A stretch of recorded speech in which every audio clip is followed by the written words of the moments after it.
Ya, terima kasih pemirsa Anda tetap bersama kami di Kiswah Kajian Islam Ahlus Sunnah wal Jamaah bersama Kiai Misbah. Nah, kita sudah memasuki segmen yang kedua dan pada segmen ini kita akan menghadirkan seorang tamu. Beliau adalah Ketua Komisi Dakwah MUI Pusat. Langsung saja saya akan mengundang Kiai Khalil Nafis. Silakan Kiai. Assalamualaikum warahmatullahi wabarakatuh. Waalaikumsalam. Gimana kabarnya? Sehat. Alhamdulillah. Alhamdulillah. Gimana kabarnya? Kiai Muslim? Sehat, alhamdulillah. Silakan Pak. Tetap Ya. pakai ini ya, secara social distancing ya, Kiai ya. Iya. Karena Kita pakai masker. ya, Kalau Kiai kita Khalil duduk ini agak sekretaris COVID-19 itu ya, yang di MUI ya. Iya, sekretaris Satgas. Satgas ya. Makanya protokoler betul-betul dijaga Kiai ya. Iya. Harus menjadi teladan lah karena kita sekretaris Satgas. Iya, baik, terima kasih Kiai Khalil bisa hadir di sini berbagi ilmu dengan pemirsa. Tadi kita sudah bicara tentang keutamaan sholawat. Nah, Kiai, kalau dilihat dari peran dakwah ya yang disampaikan oleh para dai, itu sebenarnya seberapa besar sholawat itu menjadi bagian daripada dakwah kita ini? Ya sebenarnya kita kalau untuk di Indonesia sholawat yang bernuansa religi dan ibadah mahdhah itu menjadi instrumen untuk menjadi ibadah sosial. Jadi ketika kita menyampaikan tausiah, menyampaikan wejangan, itu diselingi dengan sholawat sehingga nuansanya lebih nyaman, lebih enak. Oleh karena itu para ulama mengkreasi sholawat dengan seperti halnya diiringi hadroh, diiringi kayak seperti lagu. Ya. Jadi menjadi nyaman, jadi secara ikatan keibadahan itu ada tapi menyenangkan. Makanya dikreasi oleh ulama ada sholawat nariyah, ada sholawat munjiat, ada sholawat zikir, ada macam-macam sholawat. Dan dilakukan dengan bermacam-macam bahar bahasa kita ada notnya ya. Iya. Do re mi fa sol la si do nya itu berbagai macam untuk apa? Untuk memberikan rasa nyaman, jadi terus orang merasa enak menyampaikannya. Kadang-kadang kita butuh lagu-lagu kan. Ya. Jadi dengan sholawat juga dapat lagunya, saat yang bersamaan dia juga mendapatkan arti dengan ayat Al-Quran innallaha wa malaikatahu yusholluna 'alan nabi ya ayyuhalladzina amanu shollu 'alaihi wa sallimu taslima. Jadi Allah bersolawat, malaikat bersolawat, kita bersolawat, lalu kita dendangkan solawat itu dengan nyaman sehingga kita menikmati zahir dan batin dengan solawat itu. Ya, sepertinya metode ini memang ramai di Indonesia Kiai ya. Kalau Ya. mungkin dari Arab sendiri kayaknya sholawatan tidak begitu menjadi bagian keseharian gitu. Karena saya pernah dulu sholawatan malah ditegur haram. Nah itu gimana itu ya? Jadi ada orang yang kaku, Iya. jadi tidak mau bersolawat kecuali yang dibaca oleh Rasul. Jadi kalau lebih dari situ dianggap bid'ah. Ya karena apa? Memahami dari ajaran Islam secara tekstual. Di luar teks dianggap tidak benar. Nah orang kita ini bagaimana Islam itu diakumulasi dan diakulturasi dengan local wisdom, dengan kebudayaan lokal. Sehingga orang yang punya budaya tertentu tak terusik, tak merasa kaku, tetapi diberi nilai-nilai keislaman itu. Karena begini, mengubah kebiasaan itu kan hal yang sakit. Mas Agus, Kiai Misbah umpamanya, biasa bangun jam 3 malam sholat tahajud. Iya. Diubah dikit aja, suruh bangun jam 5 subuh, itu kayak ada yang kehilangan. Iya. Sebaliknya orang yang biasa bangun jam 7 pagi, disuruh bangun jam 4. Itu berat, sakit. Iya. Nah oleh karena itu Islam ketika datang ke Indonesia, nggak mau mengubah tradisi itu, tapi tradisi itu di-insert.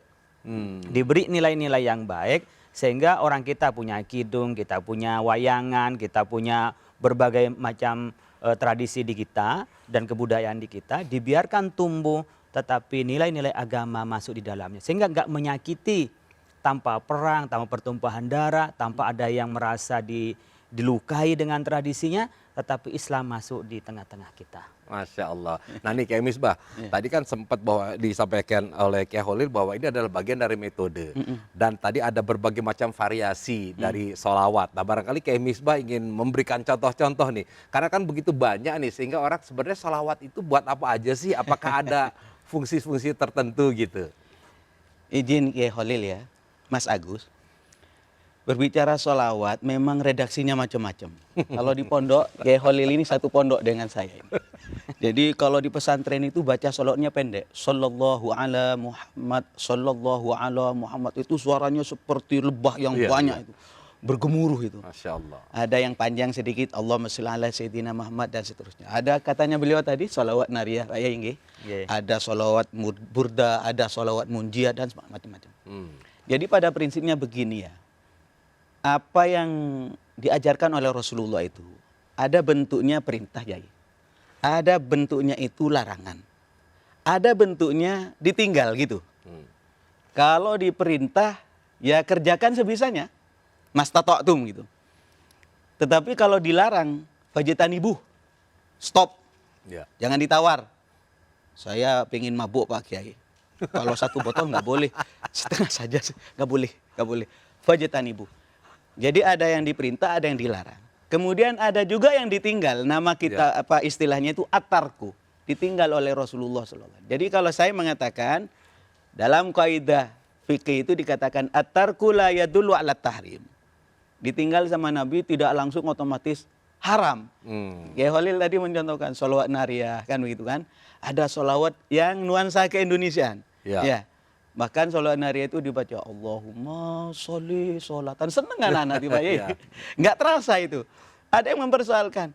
Kan nggak ada di zaman Nabi. Saya jawab bahwa tidak ada di zaman Nabi. Tidak langsung otomatis haram gitu. Lihat dulu ukurannya syariat. Lihat dulu intip ini. Bacaan sholawatnya itu melanggar kepada Quran nggak? Melanggar hadis nggak? Melanggar prinsip-prinsip agama enggak? Ya. Oh tidak. Tetapi kalau bacaan sholawatnya isinya misalnya, ayo kita menghormati Nabi dengan baca sholawat sambil joget, sambil mabuk. Enggak benar itu. Enggak benar. Jadi apa yang disampaikan oleh Kiai tadi berkaitan dengan bagaimana budaya di Indonesia itu, budaya sholawat sudah menjadi budaya. Ya. Tetapi terus para Kiai, apalagi beliau di Komisi Dakwah pasti mengawal. Ketika ada misalnya perilaku yang mengaku itu adalah bagian daripada ajaran Islam, ternyata bukan, pasti disemprit sama beliau ini. Iya. Nah, Kiai Holil, tadi di awal juga sudah disampaikan bahwa di dalam ayat Al-Quran itu kan Allah saja bersolawat. Nah ini saya membayangkan ketika Allah memerintahkan orang untuk sholat, Allah tidak sholat. Memerintahkan puasa, Allah tidak puasa. Tapi begitu Allah memerintahkan sholawat, kok terlebih dahulu Allah itu mencontohkan. Nah kira-kira apa sih maknanya itu? Ya kan kalau selawatnya Allah itu rahmah bitta'zim. Jadi rahmat Allah kepada Nabi Muhammad dan kepada umatnya yang berselawat dengan memberikan rahmat dan mengagungkan. Betapa Allah memilih terhadap Rasulullah SAW. Kalau malaikat itu berselawat adalah istighfar, ad-du'a wal istighfar. Sementara kalau kita selawat itu adalah berdoa. Jadi maknanya selawat tapi posisinya berbeda-beda. Nah disitulah Allah melakukan hal ini, betapa pentingnya selawat. Kalau kita berdoa awalnya dengan selawat, pasti diterima oleh Allah. Tapi belum tentu pasti dikasih. Jadi diterima, belum tentu pasti dikasih. Kenapa? Karena kadang-kadang kita masih belum bakat meminta sesuatu yang kita minta itu. Menerima sesuatu yang kita minta itu belum tentu bakat kita. Makanya anak yang umur 10 tahun minta istri. Ya kan? Diterima permintaannya kalau kita minta kepada Allah, minta kepada orang tuanya, tapi belum waktunya, nanti pada waktunya baru dikasih istri. Kadang-kadang gitu, saya minta kaya, belum bakat jadi orang kaya, belum kaya aja udah sombong. Nah, kira-kira gitu. Berarti jadi kayak ada bakatnya juga. Ada bakatnya. Ada uratnya kata orang bilang. Iya. Kalau belum kaya aja udah sombong, kalau orang kaya sombong mending ini miskin aja sombong gitu. Nah maksud saya Allah bersolawat itu betapa pentingnya solawat. Orang nyebutnya kalau Anda pengen adem bersolawat. Kalau Anda Anda pengen selamat dari musibah, Anda bersolawat. Jadi solawat itu dipakai segala tempat, segala waktu karena Allah dan para malaikat juga bersolawat. Maka kalau orang mukmin bersolawat, disitulah nilai yang paling tinggi karena kita berdoa melalui makhluk yang paling dimuliakan oleh Allah Subhanahu wa taala. Maka Allah pun ikut bersolawat. Tapi Allah nggak ikut sholat. Allah tidak ikut berpuasa. Betapa agungnya solawat itu. Masya Allah. Nah, kayak Misbah, terkadang kan yang solawat nih, kayak saya atau sebagian yang lain gitu ya, itu nggak paham sebenarnya. Ini apa sih maksudnya? Tapi kenapa kemudian kok bisa kita itu bisa menitikkan air mata, bisa ada suasana haru. Nah, ada apa di balik kekuatan sholawat ini sehingga bisa menyentuh walaupun tidak paham juga maksud itu seperti apa detailnya. Jadi Mas Agus, ini kaitannya karena diperintah sama Allah. Ya. Jadi auranya itu ada. Ya. Kalau Al-Quran, bifahmin au bighairi fahmin, faham atau tidak faham, dapat pahala itu. Ya. Kalau sholawat, kalau ditanya, sampean baca apa? Saya baca sholawat, tapi arti detailnya saya nggak tahu. Dapat pahala itu. Jadi kira-kira kalau ditanya, Bapak baca apa tadi? Saya baca sholawat Pak Kiai. Tapi makna satu-satunya tidak tahu. Masih dapat pahala itu. Saking agungnya bacaan sholawat kepada Nabi Muhammad SAW. Apa yang disampaikan oleh beliau tadi, bahwa bacaan sholawat kita itu dalam rangka ta'ziman. Ya. Mengagungkan kepada Rasulullah. Bukan Rasulullah butuh, enggak. Rasulullah itu sudah diampuni dosanya, sudah pasti masuk surga Pak. Ya enggak? Jadi sudah pasti masuk surga. Tapi kenapa kita baca sholawat? Karena kita menghormat, mengagungkan Rasulullah. Jadi kalau saya beratkan, ini izin Pak Yai, ini surban ini. Pada waktu itu saya beli di Mekah Pak Yai. Tapi ternyata pada waktu saya ke Tanah Abang, ada juga surban begini. Bagi orang kampung, beli di Mekah itu luar biasa, barokah, ini barokah Iya, Mekah, betul. kan begitu kan? Kalau pulang haji, pulang umroh, kalau dulu saya datang ke Pak Yai Holil, saya minta barokah Mekah Madinahnya, ini dikasih surban. Padahal surbannya mungkin dari Tanah Abang. Yang orang sana diekspor Lah, ke sana. sama dengan ini. Kalau kita baca sholawat kepada Sayyidina Rasulullah, ibarat air itu penuh kita. Tuangin itu Mas Agus. Masya Allah. Tumpahnya sampai kepada kita. Sudah menyentuh kepada Rasulullah. Sama dengan baca sholawat. Sudah pernah sampai kepada Rasulullah. Sampai kembali kepada kita. Kenapa rasanya kayak katanya Mas Agus tadi. Baca sholawat itu adem Pak Kiai. Iya.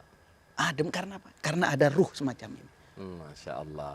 Nah, Kiai Holil, kalau Rasulullah itu membaca salawat, redaksi seperti apa? Misalkan dalam sholat, kan itu kita kan mengagungkan Rasulullah. Nah, kalau Rasulullahnya sendiri seperti apa, Kiai? Ya tetap kepada Allahumma sholli ala Sayyidina Muhammad wasallim. Kan itu yang sholawat pendek istilahnya. Artinya tidak dirangkai dengan yang lain. Gini. Kadang-kadang Allahumma sholli ala Sayyidina Muhammad wasallim. Ini orang yang kaku, nggak mau nambah Sayyidina. Padahal Sayyidina ini kan kalau kita tradisi, Iya. kalau Pak Agus, saya kan manggil Pak Agus. Iya. Kalau saya manggil Gus, namanya. Bahkan Pak Kiai Misbahul Munir, itu kan Pak Kiai, karena apa? Kalau saya manggil Misbah sini, itu kayak merendahkan. Makanya beda dengan tradisi Eropa. Namanya siapa? Namanya Edi atau Kellen. Kellen sini, itu tanda akrab. Tapi coba orang Indonesia, Mr. Kellen, pasti tambahin Mr. Karena dia Iya, nggak betul. mau manggil Kellen langsung. Tapi orang Eropa dengan manggil tanpa embel-embel itu adalah menghormati. Tapi bagi orang kita, Allahumma sholli ala Muhammad, kayak kok songong banget sih, nggak ada adabnya gitu loh. Kok Muhammad nggak ada Sayyidina Muhammad. Nah, memanggil Sayyidina itu bagaimana kami tak nyampe mulut ini kalau hanya nyebut nama tanpa menyebut sebuah predikat kemuliaan. Kayak orang manggil Bapak, Doktor, Profesor. Iya. Jadi kalau Sayyidina sendiri artinya apa, Kiai? Sayyidina itu kan Sayyid, Gusti, yang mulia. Makanya Sayyidina itu menjadi Sayyidina, itu adalah Gusti bagi laki-laki. Kadang-kadang bagi perempuan maka nyebutnya bukan Khadijah, Siti Khadijah. Sayyidati, ma orang Indonesia disingkat menjadi Siti, gitu loh. Sebenarnya artinya proses ketika menyebutkan Nabi itu kepada dirinya, ya Muhammad, tapi kita nggak bisa menyebut Muhammad saja. Nggak sopan, tapi menjadi Sayyidina Muhammad. Masya Allah. Nah, pemirsa, luar biasa Rasulullah ya.